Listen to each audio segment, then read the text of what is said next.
332 a.C. La isla fortaleza de Tiro, considerada inexpugnable, es atacada. El único hombre con la audacia para intentar tal asedio es Alejandro Magno. Su ambición parece no tener límites. El momento es una batalla crucial en la misión de conquista de Alejandro. Es un mundo cruel en el que se gobierna por la fuerza. La clave para la victoria será la catapulta, una máquina diseñada para destruir todo lo que esté a su alcance. La catapulta cambia por completo la naturaleza de la guerra. Pero Alejandro necesitará poner sus catapultas a distancia de tiro para tener éxito y su enemigo está dispuesto a luchar hasta el último hombre. En la historia de la humanidad hay capítulos críticos en los que convergen un individuo audaz, una situación crucial y una innovación técnica. Una conjunción del hombre, el momento y la máquina. Alejandro Magno y la catapulta. Hola, soy Hunter Ellis. En el 332 a.C., Alejandro Magno está en plena campaña para conquistar el mundo. Ya gobierna toda Grecia, pero ahora pretende tomar el imperio persa. Cuando su ejército llega a la isla-ciudad de Tiro, Alejandro se enfrenta a un enemigo con una tremenda ventaja. Si quiere conquistar la ciudad, necesitará un ingenioso plan y un potente arsenal. Por suerte para él, cuenta con ambos. La catapulta es una herramienta esencial que ayudará a que Alejandro pase de valiente guerrero a soberano del mundo antiguo.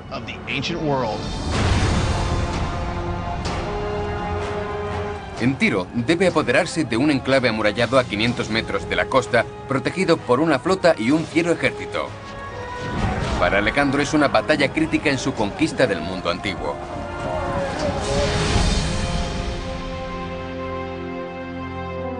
Cree que su destino es propagar el estilo de vida griego por toda Asia. Los griegos han decidido que solo existen dos tipos de hombres, ellos y el resto. Y el resto es inferior. Tenían una palabra para designarlos: bárbaros. Durante cientos de años antes del nacimiento de Alejandro, los griegos defendieron ideas como el gobierno electo y la libertad individual. Esto contrasta enormemente con otros grandes regímenes de la época, en especial el persa. Los griegos piensan que en Persia todos son esclavos. Y en cierto modo lo son. No tienen derecho a la propiedad privada ni a expresarse libremente. Podría decirse que son esclavos del gran rey. El conflicto ideológico y bélico entre Persia y Grecia dura ya casi 200 años. En el 480 a.C., los persas invaden Grecia, destruyendo muchos lugares sagrados a su paso, incluida la Acrópolis de Atenas. Si algún pueblo los invadía, jamás lo olvidaban. Era algo que recordaban durante siglos. Las invasiones, las grandes batallas y las grandes derrotas. Siempre sintieron el impulso de atacar a los persas por lo que les habían hecho. Casi 150 años después, en el 336 a.C., un hombre emprende la venganza. Es Alejandro Magno, que con solo 20 años asume el mando del más temible ejército del mundo griego. En los próximos 13 años, guiará a sus guerreros en un avance que cubrirá más de 17.000 kilómetros a través de 3 continentes. Es educado en la creencia de que los persas son el enemigo. Saquearon Grecia en el pasado. Hay una cuenta que saldar. Y él es el hombre para hacerlo.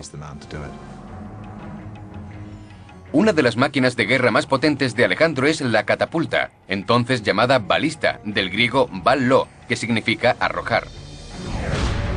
Utiliza la fuerza de la tensión para lanzar proyectiles de 13 kilos a más de 140 metros contra las fortificaciones enemigas. Las catapultas introducen un nuevo elemento en la historia militar griega.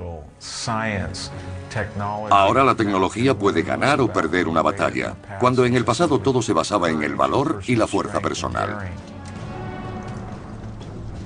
Pero Alejandro ve un potencial incluso mayor en la balista y obliga a sus ingenieros a mejorar su tecnología. La mayoría de los líderes se contentan con utilizar arcos, flechas y lanzas. Pero Alejandro comprende lo que los ingenieros pueden hacer y explota esa capacidad en sus conquistas. Sus ingenieros idean una forma nueva y más potente de disparar piedras y flechas, perfeccionando el uso de la torsión. Con la catapulta de torsión se lanzan piedras más grandes a mayor velocidad, causando más daño, y se emplea para derribar fortificaciones. Para demostrar la diferencia entre tensión y torsión, tenemos una maqueta de la catapulta de Alejandro. La tensión es como un tirachinas. Se tira del elástico donde se almacena la energía y se suelta. La torsión es diferente, porque toda la energía se almacena en estas cuerdas retorcidas de los extremos. Esto aporta mucha más potencia, y cuando tiro hacia atrás, puedo sentirla. Cuanto más se giran los haces, más potencia se obtiene, y son difíciles de sujetar. Suelto. Catapulta de torsión. Mayo, año 334 a.C. Alejandro cruza el Helesponto, la masa de agua que separa Europa de Asia. Está decidido a derrotar al poderoso rey persa Darío III. En noviembre del año siguiente, Darío lleva su ejército hasta la ciudad costera de Isos para detener el avance del macedonio.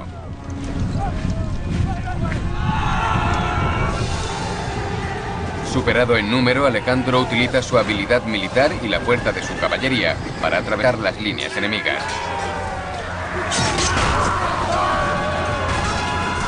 Rodeado y con sus generales muertos en combate, Darío es presa del pánico y huye. Pero en vez de perseguirlo y derrotar a su ejército, Alejandro se dirige al sur, hacia Egipto, para asegurar su flanco. Es absolutamente clave. Está en el borde oeste del Imperio Persa. Nadie puede conquistar Persia sin conquistar antes Egipto. Alejandro sabe que para la derrota total de Darío y su imperio, debe destruir su poderosa flota. Su estrategia llevará a su ejército por la costa mediterránea para tomar las principales bases navales persas, en la actual Turquía y Oriente Próximo.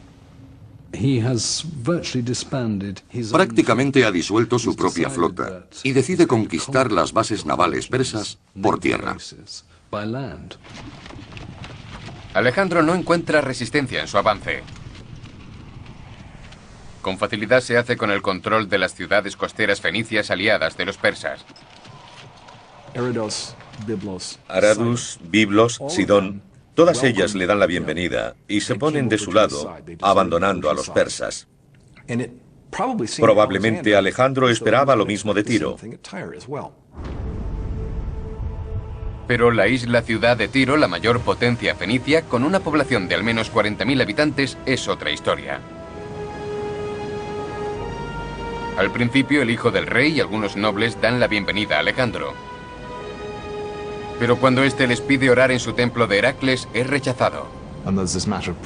Se trata de una cuestión de principios.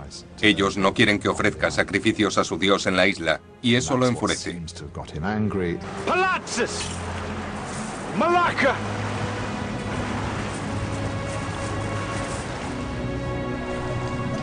Alejandro decide tomar la ciudad por la fuerza. Pero antes de hacerlo, da a los tirios una última oportunidad de cooperar. Envía a la ciudad mensajeros desarmados que les ofrecen la oportunidad de rendirse.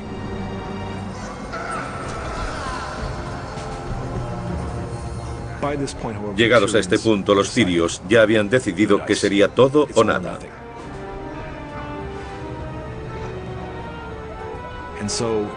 Como respuesta a Alejandro, suben a los dos enviados a las murallas para que estén a la vista de los macedonios y sus aliados fenicios.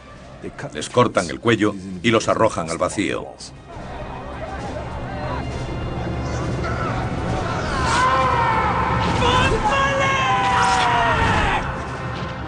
Es una dura respuesta que no es bien recibida por el griego.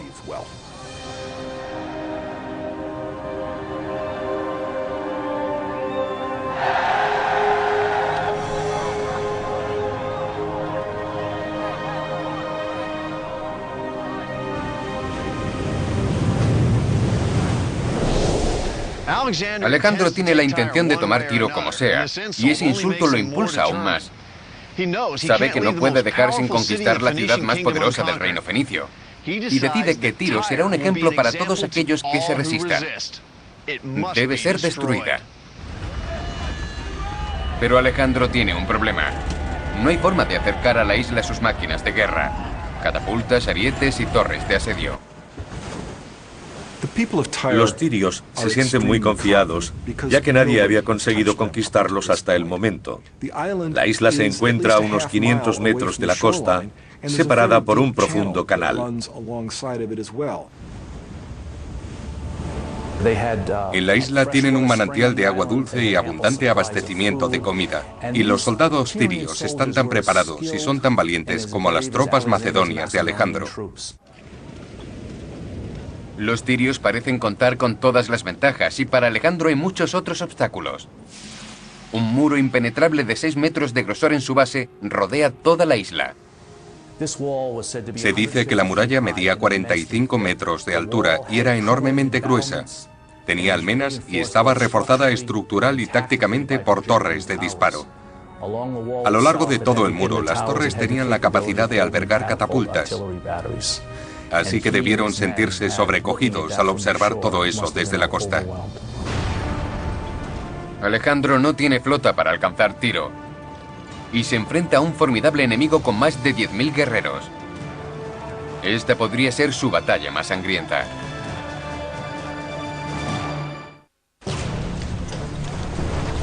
Enero 332 a.C. Un guerrero legendario está decidido a llevar a cabo la tarea que tiene por delante. Su éxito requerirá un implacable plan de ataque. El hombre, Alejandro Magno. El momento, el asedio de Tiro. La máquina, la catapulta de torsión.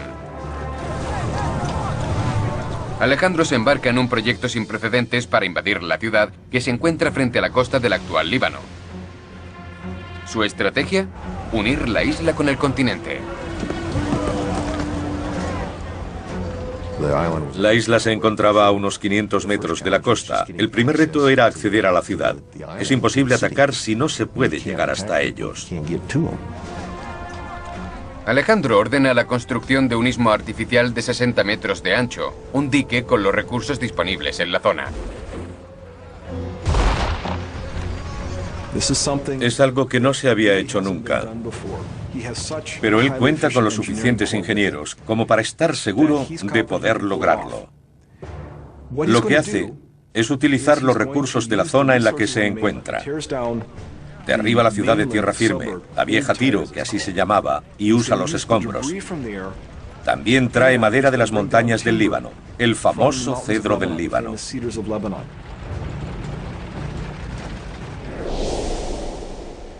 El plan de Alejandro para derrotar a Tiro parece un reto inalcanzable, especialmente en el siglo IV a.C.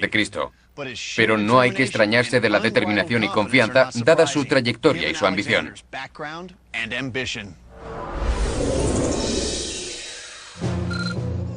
Alejandro nace en Pellas, Grecia, en el 356 a.C. Su padre, Filipo II de Macedonia, es un guerrero visionario que recluta y entrena un cuerpo de soldados profesionales que forman el núcleo de su poder militar. Su ejército está diseñado para el sometimiento de pueblos enteros, la matanza de miles de personas o la ocupación de grandes territorios. El objetivo de Filipo es atacar al imperio persa y a su nuevo rey, Darío III. Se trata de un plan osado, teniendo en cuenta que el reino de Darío es 10 veces más grande que el de Filipo. La madre de Alejandro es Olimpia, una princesa del vecino Épiro. Está considerada una mística, y cuando nació Alejandro, muchos creyeron que había sido engendrado por el dios Zeus. A medida que crece, el joven combina el misticismo de su madre con la belicosidad de su padre. Sentía que había nacido para hacer grandes cosas y tenía todas las cualidades necesarias: carácter, carisma y previsión, además de un valor extremo. A medida que el imperio de su padre crece hasta abarcar más de 50.000 kilómetros cuadrados, Alejandro prevé una extensión mucho mayor de su propio poder. Filipo quería invadir Persia hasta llegar a Babilonia e integrarla en su imperio. Alejandro pensaba que podía superarlo con algo más global. Para cultivar la mente y el espíritu de Alejandro, Filipo llama a su viejo amigo de la niñez, Aristóteles, para que le enseñe ciencia, filosofía y matemáticas.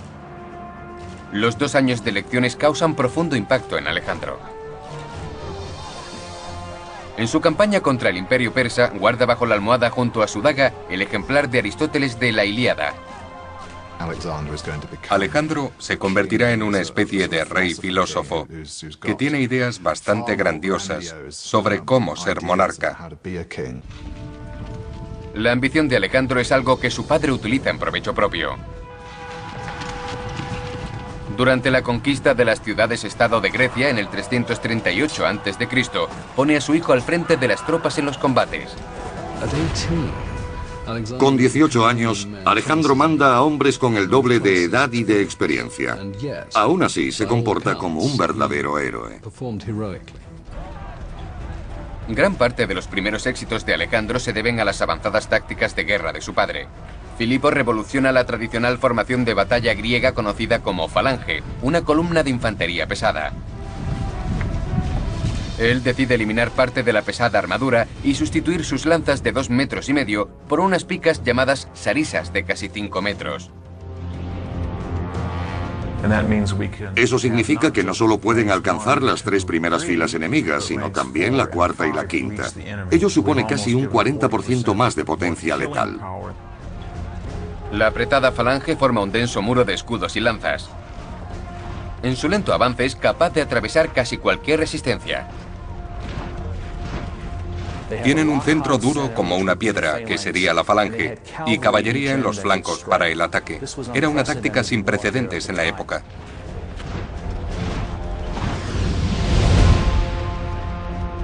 En los últimos años de adolescencia de Alejandro, Filipo y Olimpia se separan. Él se casa con otra mujer y se especula con que el hijo de ese segundo matrimonio podría heredar el trono. Filipo se embarca en una poligamia en serie. Con fines gubernamentales, se casa con varias mujeres. Alejandro está indignado ante cualquier intento de arrebatarle su derecho al trono. Él y Filipo mantienen una fuerte discusión y es obligado a abandonar Épiro con su madre. A partir de ese momento, surge la necesidad de un periodo de enfriamiento. Alejandro y Filipo tuvieron un serio enfrentamiento en el último año de vida del padre.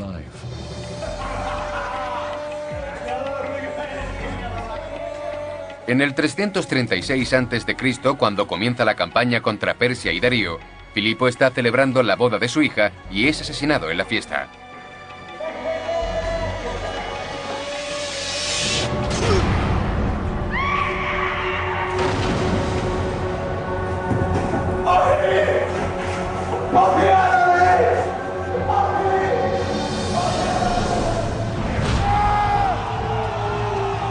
Rápidamente Alejandro se hace cargo del reino.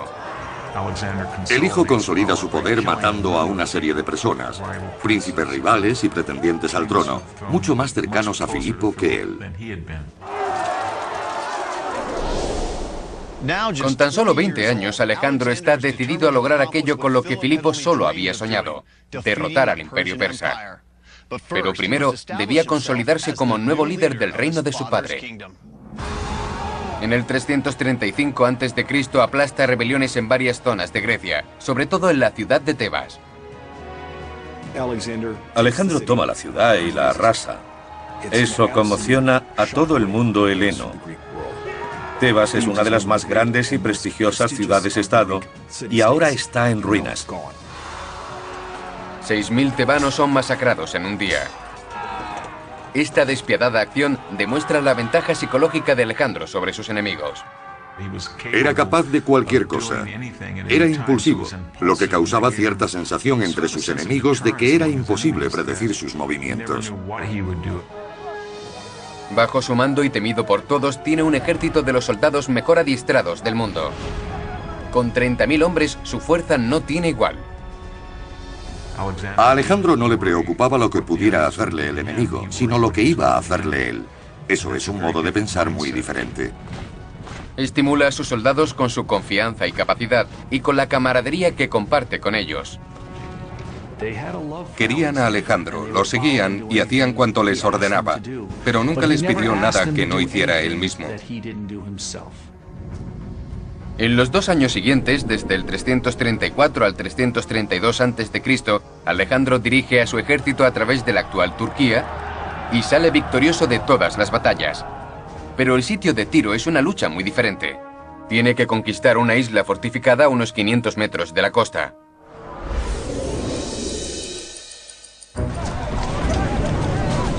A finales de enero del 332 a.C., pocas semanas después de llegar a Tiro, Alejandro inicia la construcción de un istmo para unir la isla con el continente. La realización del muelle será un proyecto inmenso y complejo.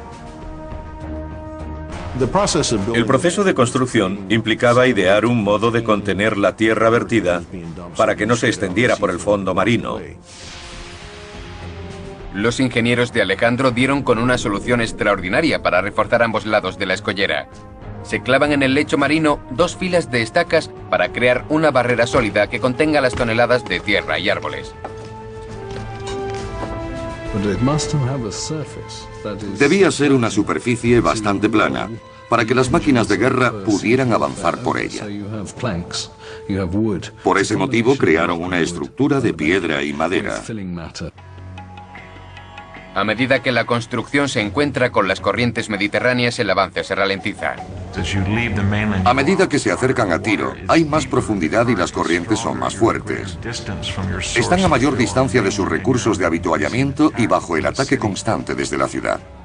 Para proteger a sus trabajadores de los arqueros y catapultas, Alejandro construye una torre defensiva a cada lado del dique. Desde allí, sus arqueros disparan a las naves tirias. A pesar de las dificultades, 2 meses después, el istmo se acerca significativamente a Tiro. Ahora la amenaza del ejército de Alejandro se convierte en verdadera preocupación. Su flota entra en acción, lanzando una serie de asoladores ataques contra los equipos de construcción. Alejandro no contaba con barcos para protegerse de los tirios, y estos podían desembarcar y asaltar a sus trabajadores que traían madera de las montañas del Líbano. Para atacar a los trabajadores, los tirios construyeron un ingenioso barco de proa alargada que llegaba al muelle. Enviaron un barco lleno de calderos con líquido en ebullición, azufre y fuego.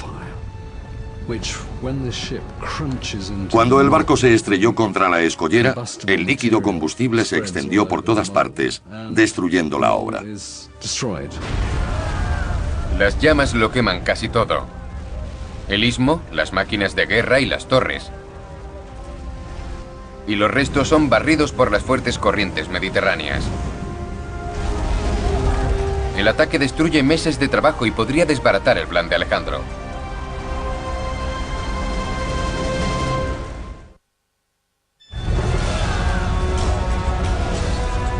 Marzo del 332 a.C. Alejandro Magno lleva 2 meses asediando Tiro cuando sus habitantes destruyen su camino hacia la ciudad y liquidan su estrategia de combate.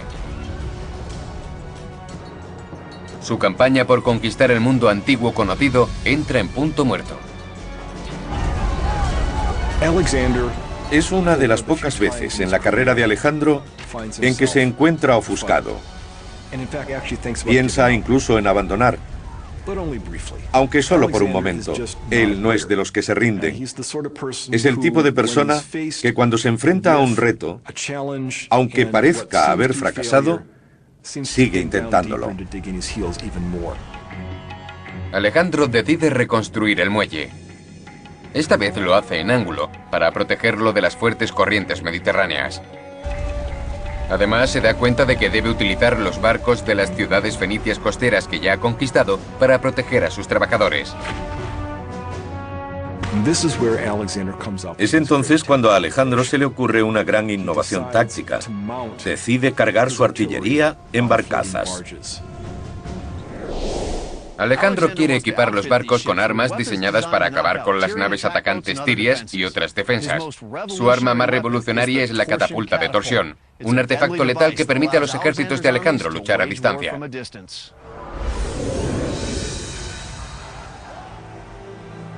La catapulta es una máquina relativamente nueva en el campo de batalla.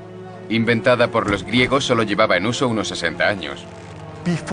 Antes de la invención de la catapulta, era casi imposible tomar una ciudad fortificada.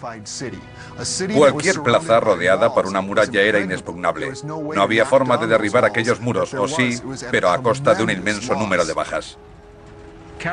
La catapulta cambió la ecuación, y por primera vez en la historia griega, un arma de asedio conseguía derribar las murallas y permitir el asalto frontal, algo que no se había visto antes.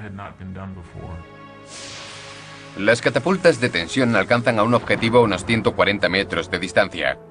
Pero el diseño mejorado de Alejandro aporta mayor fuerza y casi el doble de alcance. Su catapulta aprovecha la fuerza de la torsión utilizando la energía almacenada por cuerdas, crines de caballo o tripas retorcidas. Los haces de cuerda pueden ser muy largos, mucho más que los del arco de la catapulta de tensión. Y por ese motivo, se pueden lanzar piedras, flechas y proyectiles a mucha más distancia. Conocidas por balistas, estas máquinas miden unos 6 metros de altura y presentan unos brazos de madera entre 1 y 2 metros de longitud.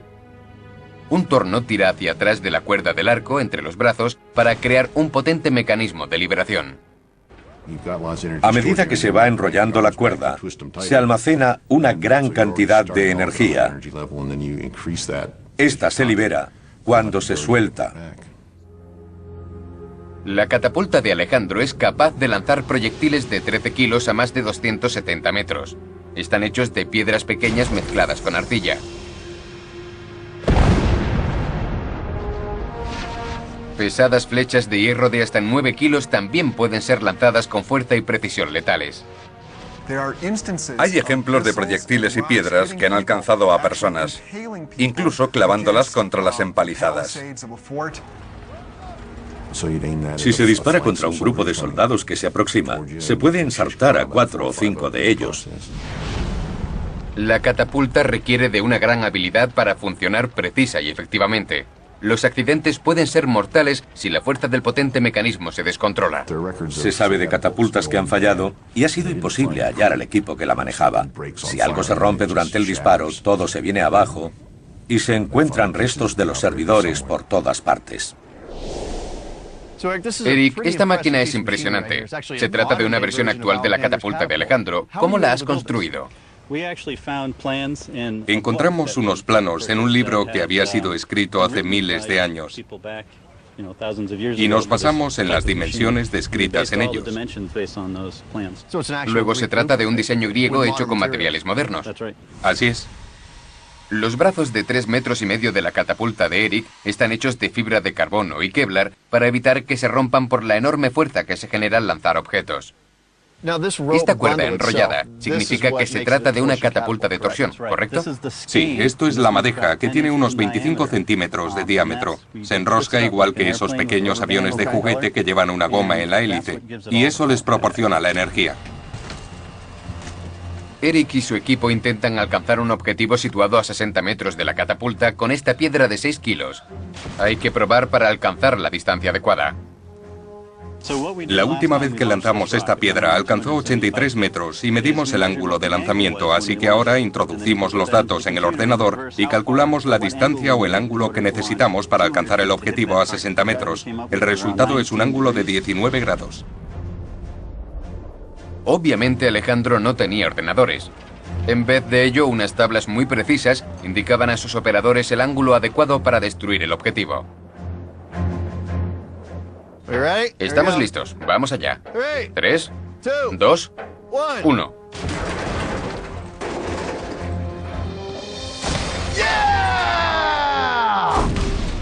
Sí, buen disparo. Un resultado muy espectacular. ¿Habéis hecho pruebas antes? Es la primera vez que disparamos con esta máquina y los resultados son impresionantes. Sí, ha causado un daño considerable al muro que hemos colocado a 60 metros con una piedra de 6 kilos. Si hubieran sido tropas, no habrían llegado tan lejos con una lanza. Las habríamos superado. Habría sido bastante preciso. Sí, ha dado justo en medio haciéndolo pedazos. Es una gran fuerza para un arma que fue diseñada hace 2000 años. En cuanto Alejandro logra montar las catapultas en sus barcos, empieza a atacar las murallas de Tiro. También necesita que las catapultas protejan la construcción del dique y mantengan a los tirios en la ciudad. Pero esta no será tarea fácil. Los barcos deben ser unidos para formar plataformas flotantes para las catapultas que pesan varias toneladas. Las máquinas son grandes y potentes y pueden lanzar piedras lo bastante pesadas para derribar las almenas. Las catapultas de los barcos también sirven para impedir los ataques tirios. Cuando el sitio llega a su sexto mes, Alejandro se siente más confiado. La construcción del segundo muelle marcha sin problemas y la moral de los tirios se viene abajo. Si sus líderes quieren salvar la ciudad, necesitarán otro plan para vencerlo.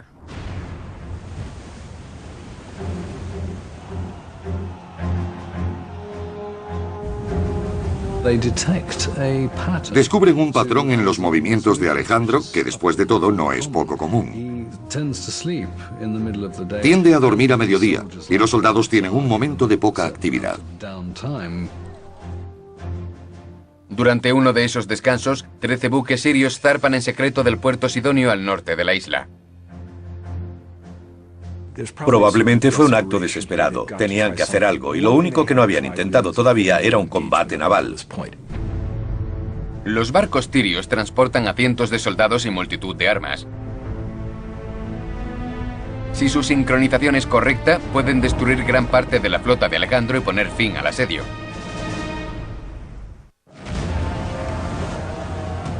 Julio del 332 a.C. Tras 6 meses defendiendo su ciudad contra el poderoso ejército de Alejandro Magno, los tirios lanzan una ofensiva. Emprenden un ataque sorpresa con 13 de sus mejores barcos de guerra con la esperanza de poner fin al sitio de Tiro. Escogen un momento concreto para atacar. Parten al mediodía, cuando la mayor parte de la flota está en tierra cargando provisiones. Saben que Alejandro se encuentra en su puesto de mando, situado en la zona sur. Así que parten con sus mejores barcos y soldados y atacan por sorpresa. Por suerte para Alejandro, no está durmiendo su siesta habitual y ve el ataque. Tiene que actuar rápidamente si quiere evitar que gran parte de su flota sea destruida. Alejandro iza la bandera de combate en su buque insignia y rápidamente envía sus barcos desde el extremo sur de la isla para interceptar a los tirios.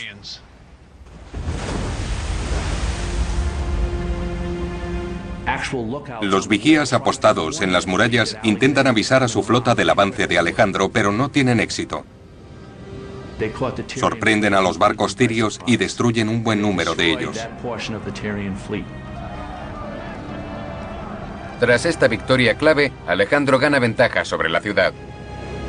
Con la flota tiria significativamente reducida, percibe la desesperación.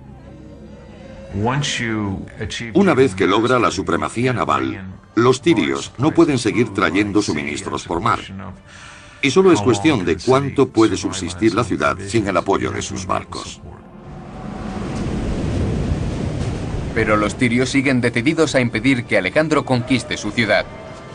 Despliegan arqueros en las murallas para repeler a los macedonios. El sitio de Tiro es como una larga partida de ajedrez en la que Alejandro hace un movimiento y los tirios responden. Alejandro hace otro movimiento y los tirios vuelven a contraatacar. Es algo interesante de ver, casi fascinante si no fuera por lo que hay en juego. Finalmente, tras 7 meses de peligrosa construcción y cientos de muertes, el istmo de 500 metros de largo alcanza la isla. Ahora los hombres de Alejandro pueden intentar derribar los muros de Tiro desde cerca. Alejandro tiene unas torres de asedio que se dice medían 45 metros de altura y se consideran las más altas jamás construidas. Fueron empujadas por el muelle hasta las murallas. Era la oportunidad perfecta para utilizar sus potentes arietes contra ellas. Las torres de asedio son plataformas de varios niveles diseñadas para albergar catapultas, arietes y tropas para el ataque.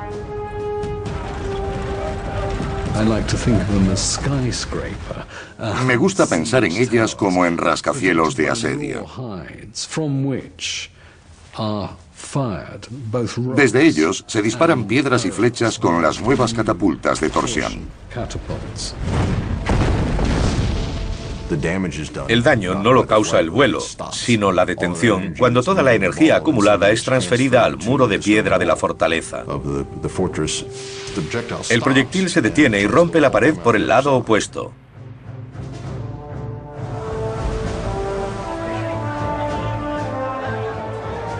Pero los tirios contraatacan arrojando calderos de arena al rojo sobre los soldados que se aproximan. La arena se mete por la armadura y llega a la piel abrasándola. Por supuesto, se quemaban por dentro. Intentaban quitarse la armadura. Y en cuanto lo lograban, los arqueros tirios apostados en las murallas les disparaban, por supuesto. El ejército macedonio parece haber encontrado un rival a su altura en las fuerzas tirias. La isla-ciudad ha sobrevivido a asedios anteriores y Alejandro empieza a preguntarse si este enorme esfuerzo podría socavar su idea de conquistar el mundo. Se preguntaba continuamente, si me rindo, ¿qué dirá la gente? Es una persona constantemente preocupada por la vergüenza, por el qué dirán y por su reputación. Al final, Alejandro jura no detenerse hasta acabar con la fiera resistencia de la ciudad. Se da cuenta de que no puede concentrar su ataque en una zona, ya que eso da a su enemigo la capacidad de reforzarla y defenderla. Así que decide lanzar una serie de ataques de distracción para dividir a las defensas del enemigo. Para montar ese masivo ataque anfibio, Alejandro debe coordinar a una fuerza de 10.000 soldados. Se trata de un plan de ataque cuidadosamente preparado. Durante un par de días antes, Alejandro permite descansar a sus hombres, ya que quiere que estén listos. Sabe que el riesgo de dejar Tiro sin conquistar es demasiado grande. Tiro era el centro, el principal puerto mediterráneo del Imperio Persa. Si no lo conquista, Alejandro no puede avanzar. Teme que dejar Tiro en pie debilite su posición en los otros puertos cuya lealtad ha conseguido. Además, los diezmados ejércitos del Imperio Persa de Darío empiezan a reconstruirse. Si Alejandro no toma Tiro pronto, podría tener que luchar en dos frentes.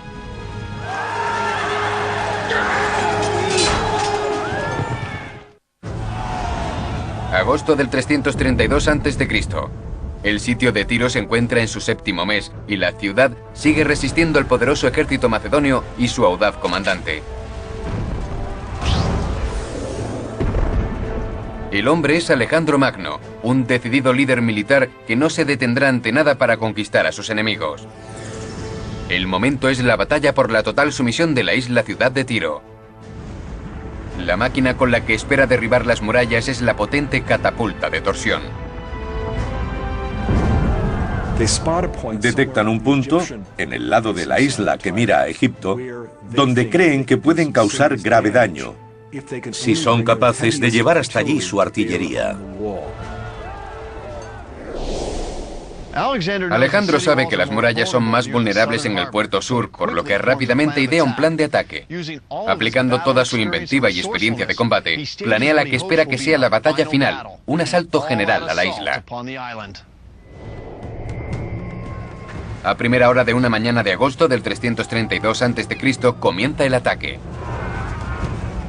El asalto se produce en varios frentes y las catapultas resultan indispensables.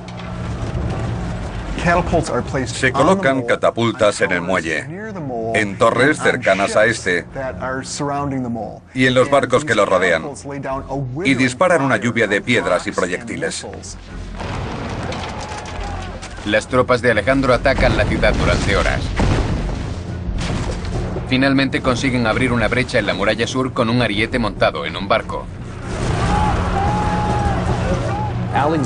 El propio Alejandro, con 2000 de sus mejores hombres, hace el primer uso conocido en la historia de pasarelas de abordaje. Fueron tendidas sobre los escombros, facilitando a las tropas el paso hasta la brecha.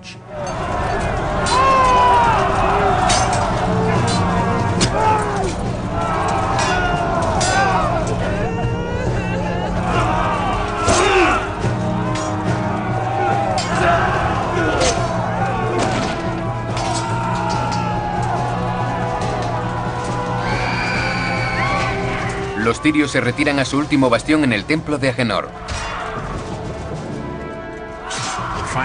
La batalla final se convierte en una lucha por la supervivencia, ya que no hay forma de escapar. No pueden saltar las murallas y nadar, ni pueden abrirse camino a través del muelle hasta tierra firme, por lo que o derrotan a los macedonios o mueren.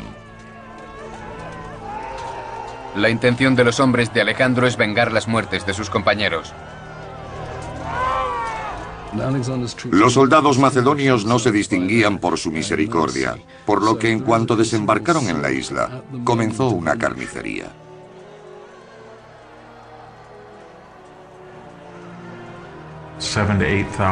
Entre 7 y 8.000 combatientes lucharon contra Alejandro, y prácticamente todos fueron muertos o capturados. La población de la ciudad, que debía estar entre 25.000 y 35.000 habitantes, terminó aniquilada o esclavizada.